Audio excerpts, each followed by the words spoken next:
Hi Joanna. Hello. What would you like to talk about today in our session? So I've just had the feedback from my peers and my staff at the end of the year, and the thing that I really want to address is a view that I spread myself too thinly at work, and I'm too generous with my time, and that I need to focus down more sort of precisely about the three things I'm going to achieve this year. Okay, so I'm hearing that you feel that you have a need to focus down so that you don't spread yourself too thinly. Is that right? That's what the feedback And how do has you said. Okay. Yeah. And how do you feel about that feedback? Do you recognise that that's something that you feel you need to do? I absolutely recognise that because I've been sort of new into my role, and I had some stretching targets and maybe not enough people around me to help. I've absolutely spread myself too thinly. I've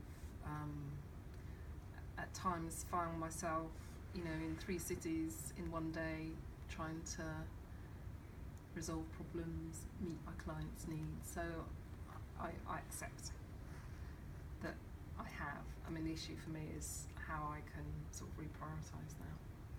So, at the end of this session, what would be a good outcome for you to leave with? I suppose at the end of this session, and assuming that we'll have more sessions, it just might be, for me, one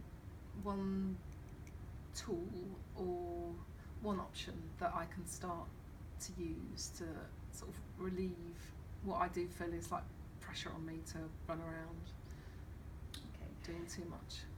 So, on a scale of 1 to 10, Yeah. where 1 is very poor and 10 is very good, where would you place yourself now in terms of having that time and being able to prioritise?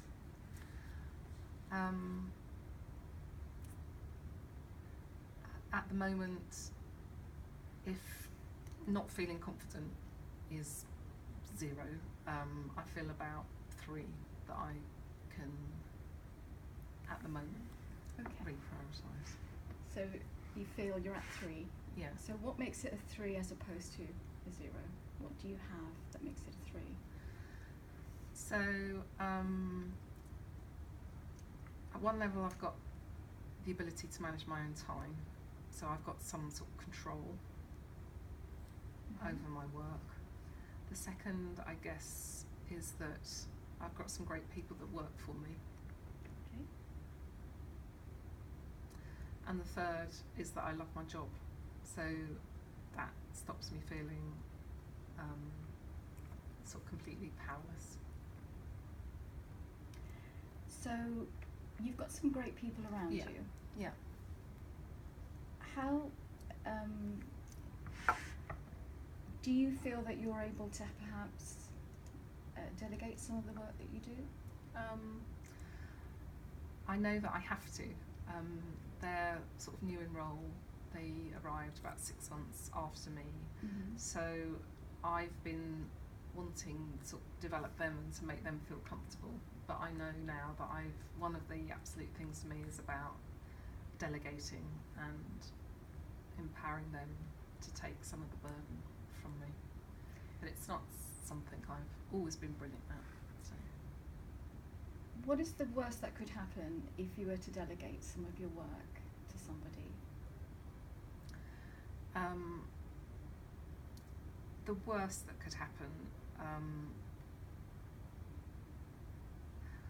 that's a really good question.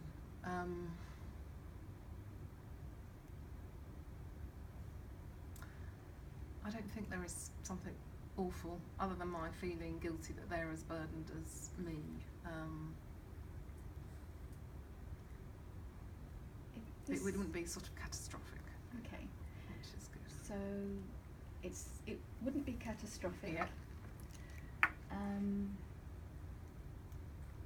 How would that make you feel if you had this extra free time? What would you be able to do that you're not able to do now? So the benefit would be freeing myself up to do the job that I was employed to do more strategic work. It would, I hope, enable me to work at home more, do less travelling, and have sort of more time for myself and not feel sort of frazzled, which I do most of the time. So what do you think that you need to do to make this happen? I think in reality I've got to build, I've just got to sort of let this go. I've got to build a plan, I think, for myself that allocates sort of tasks. It sounds a bit anal, but to build a plan with some very, very sort of specific things that I know I'm going to ask people to do, and I need to feel that I can,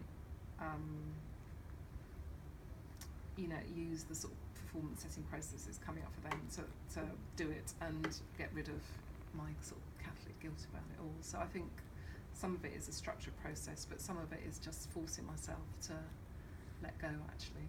And as he was saying, what's the worst thing that could happen? Probably nothing hideous.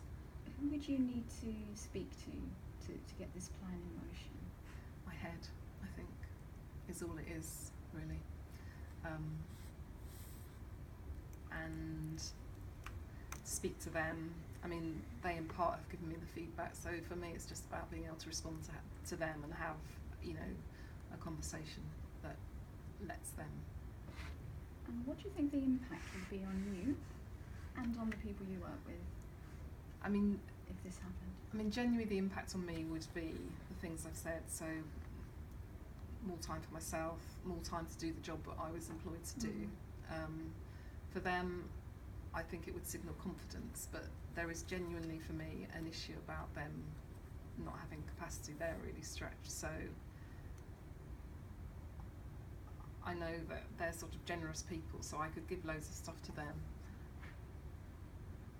But in one instance, I do sort of worry about their own sort of capacity to handle what I need them to do. So for you to sort of be confident that they might be able to handle these projects, what would you need to do?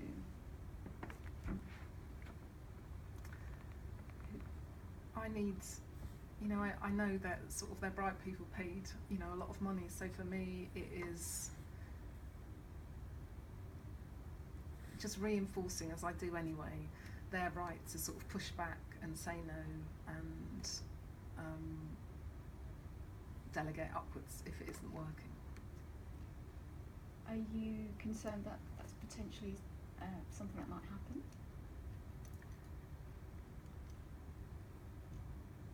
No, save for one instance. Okay, so you've mentioned that you really need this extra time for all sorts of different reasons. And you mentioned that you need to be able to articulate a plan that's going to help you do this. And I think one of the things you mentioned was talking to the people involved and seeing how this could potentially work. What do you think the tenure of that conversation would be with these people? How do you think you could approach the conversation to feel confident about talking to them about this? I think at one level it's starting to play back their feedback to me. I solicited it openly and it was really positive to receive, so I think I need to start from what they've shared with me, the confidence they've expressed in me, and sort of build, I think, a conversation from that premise. And I know the two they will welcome that for one. I think she's given me all the feedback about delegation, but there is a genuine capacity issue. So I think I would go into the conversation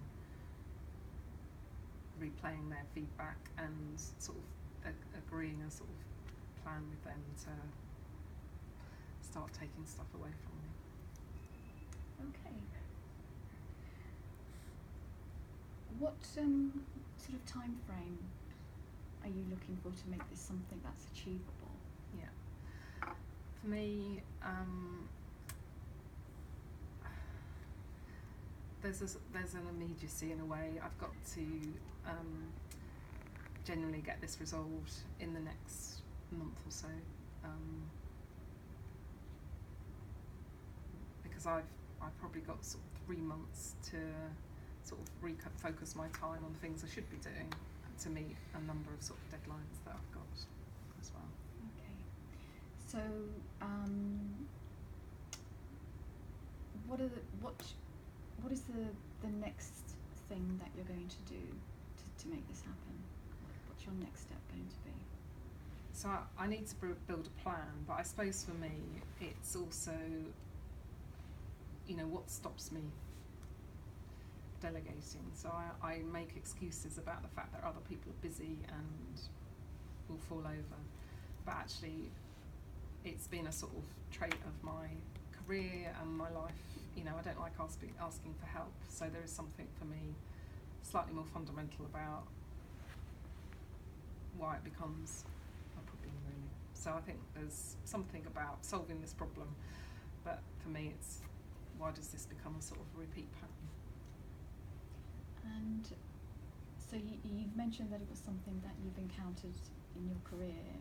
Oh yeah. In lots of times, and also in your sort of personal life. How do you think that being able to deal with this in a way that's authentic to you is going to impact you?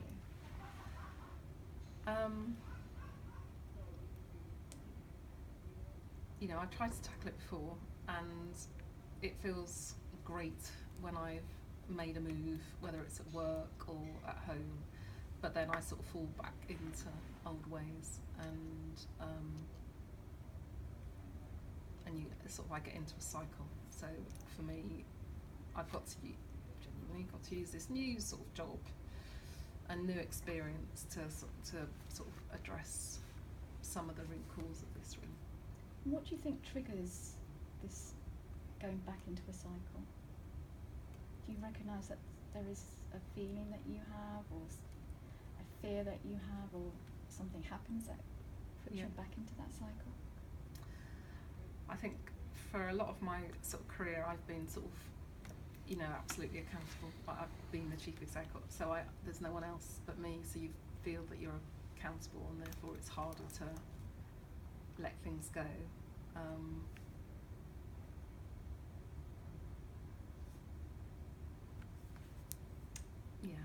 That's. Do you think when you put your new plan into action, do you think you'll be able to recognise that feeling when it comes around again, and be able to sort of? I mean, I can recognise the feeling, but often when I'm sort of in the cycle, so I'm not so good at recognising I'm getting into it. I recognise it as I'm sort of midway through, and then it's this, how do I get out and feel okay about it all? So if this happens, do you think you'll be able to sort of stop and recognise it? I think I need this sort of coaching to help me understand the cycles and understand what options I've got to get out of the cycle and sort of learn, really. Right. So are you going to diarise meetings with your colleagues? Yeah. And what would happen if something, if they can't, what options do you see that you have if, for example, there's problem scheduling or something like that? So I don't think that would be the problem. It would be them. It would be, I think, more about me sort of being open and honest with them about what they want, what I expect of them, really. Okay. And that's something that you're happy to do? Yeah. Okay. So you've got your plan, you're going to put your plan together, you're going to speak with the people involved. Yeah. And how will you know when you've achieved this what you want to achieve? I mean, in the short term, I suppose it'll be a sort of an emotional relief of having unburdened myself, and that I've actually done it in a way, before I hopefully get some sort of benefit and feel some benefit from different times in the right things, really. I'll just let you know about time. Okay. I don't know if you want to stop or wrap up. Stop. Just so we can